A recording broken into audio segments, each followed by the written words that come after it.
Lola, ang dami pong rambutan. Sige lang, iha. Maingat sa pag-akyat. Opo, Lola, ang bango po. Fresh galing sa puno. Tara, kain tayo mamaya. Nay, pwede tayo ulit magbenta maya sa harap. Oo, Eve. Mamaya sakto maraming tao mag-uwian galing nanood ng basketball sa plaza.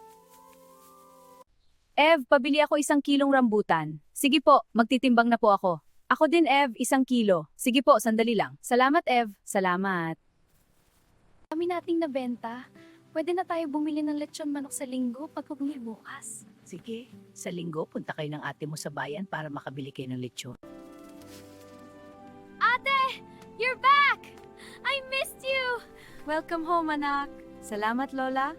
Let's go eat. Let's go. Nay, di ba Martes kahapon? Ana, huwag kang mag-alala.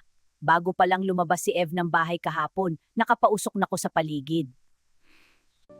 Bakit po ate? Anong mayroon sa Martes? Huwag muna itanong Eve, wala lang yun. Hala, ayusin muna niluluto mo at tayo ay kakain. Nay, bakit hindi mo sinabi kay Ev? Anagaw, Nay, bakit hindi mo sinabi kay Ev yung alam natin? gusto mo ba maging ganyan din ang maging reaksyon ng kapatid mo? Tingnan mo mukha mo, takot na takot. Hinain na po ninyo yung pritong saging ko. Ang sarap naman na po, talagang masarap. Oo nga, ang galing mo, hiha. Pagkatapos natin magmerienda, magpapausok tayo doon sa may puno ng rambutan dahil hapon na. Bakit po, Lola? Baka mainitan ng puno. Para walang lamok, Eve.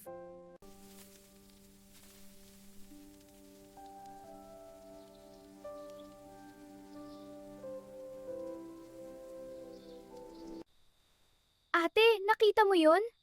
Huwag kang matakot, andito ako.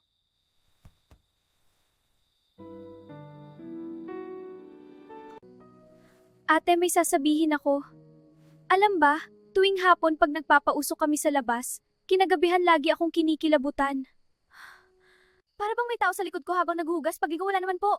Talaga, baka pagod ka lang? Nanonood ako ng TV parang may dumaan na pang tao.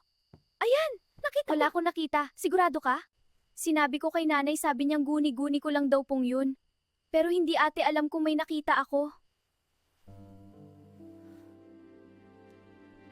Halika na dito, matulog na tayo.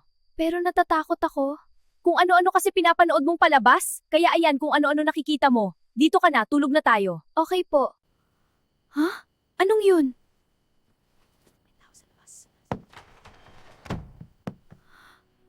Nawala? Paano? Sino yun? Nay! Gising, Nay!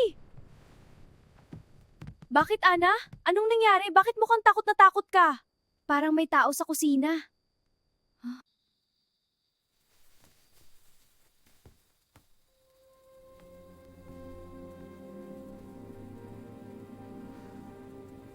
Nay, hindi kaya yung tinataboy natin sa puno ng rambutan andito na sa bahay natin nakatira? Ano ka ba, Ana? Bahay natin to. Dapat hindi ka natatakot. Mas matakot ka sa buhay kaysa mga ganyan. Halaan na humiga ka na doon tabi ni Eve. Baka magising yun wala ka. Matulog ka na. Opo, Nay.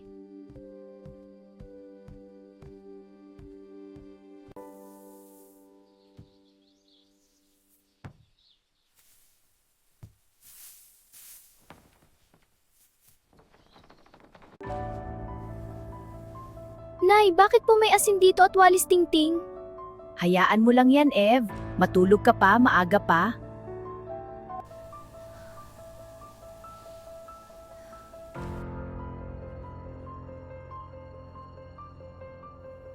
Huwag niyo na ulit tatakutin ang aking mga anak tulad ng yare kagabi. Mamuhay tayo parehas ng tahimik. Pag maulit pa yung nangyari magabi kahit pa madami kung mamunga itong punong ito, hindi ako magdadalawang isip ipaputol ito noong Agosto ngayon. Kayo nakakakita sa amin, pakiusap kayo na ang umiwas.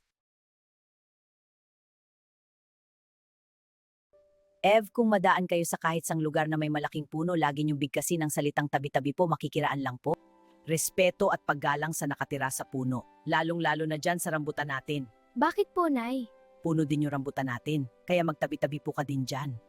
Lola, tabi-tabi po. Maganda.